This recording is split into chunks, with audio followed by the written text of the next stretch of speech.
And turning now to Storm Watch 12 meteorologist Josh Colbert looking at this storm this morning. Pretty big system that we're seeing move into our region, but it's really not hitting us like other ones that we've seen before where there was, a bunch of snow. It's kind of a touch and go situation this morning. Yeah, we definitely have warmer air aloft, so that means that the snow levels are way up there today, 8,000 feet. Maybe we're seeing a bit of a wintry mix up at Crater Lake, and that's about it. This is all just rain elsewhere if it is making it down to the valley floors, but it's definitely making it down to the ground over in Klamath Falls and definitely along the coast this morning as well. A little bit later in the day, we will see some pretty gusty winds coming out of the west and southwest up to 50 miles per hour.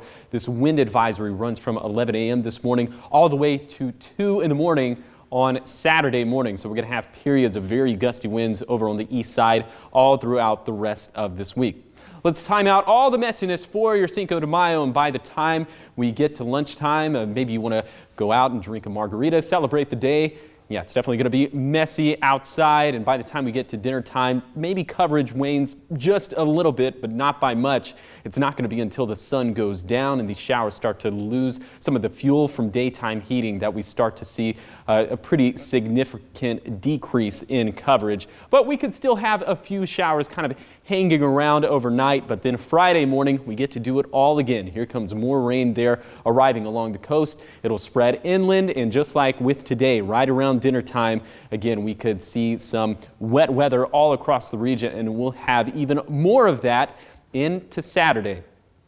So over the next 48 hours through Friday, we will see just copious amounts of rain there along the coast and getting some pretty beneficial rainfall inland. Obviously, the coast and the Cascades will be the big winners here, but it's nice to see this much rainfall, and the fact we're going to get even more into Saturday and Sunday, that is a very good thing. All right, I'll step off the screen so we can take a look at the star of the show this morning, and that would be one Harley Orsini. This picture coming courtesy of our very own Anna Orsini. I mean, come on, if you don't think that's adorable, then you must not have a pulse.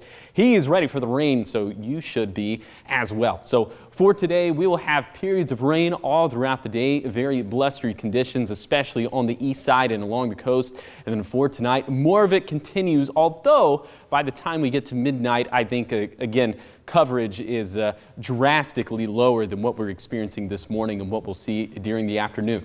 For Mother's Day, unfortunately, this wet weather will continue, so if you had any outdoor plans for Mother's Day, I would just go ahead and err on the side of caution and bring those inside. And it looks like we have even more rain for Monday. Maybe things taper off just a little bit into Tuesday. And not only will we have wet weather over the weekend, also a little bit of wintry weather is on the table, especially Sunday mornings. Those snow levels could dip down to 2,500 feet. So we could see a little bit of snow making it down to the Shasta Valley floor. Here's your 7-day forecast along the coast. Plenty of rain over the next 7 days. Definitely a very good start to the month of May. And then for Siskiyou County, of course, we can maybe see that transition to snow over the weekend, but also we're keeping a very close eye on some of the winds for the Shasta Valley for tomorrow. And of course, we're keeping a very close eye on those winds for tomorrow over on the east side. I wouldn't be surprised if the wind advisory there was upgraded to either a high wind watch or warning, as some of those wind gusts could be on the order of 60 to 70 miles per hour. And then up in the Cascades, we will see plenty of snow over the weekend. A little bit too early to be super specific on any of those totals, but of course the Storm Watch 12 weather team will keep you updated. And then for the Rogue Valley, rain every single day for the next 7 days. And you can tell that Harley is prepared. He had his Storm Watch 12 app and now has his rain jacket and his weather toolbox. What are people going to need going through the end of this week into this weekend in their weather toolbox? I think the Storm Watch 12 weather app is a perfect place to start. Of course, you can track all the rain and potentially some of that snow up in the higher elevations with our high resolution interactive radar.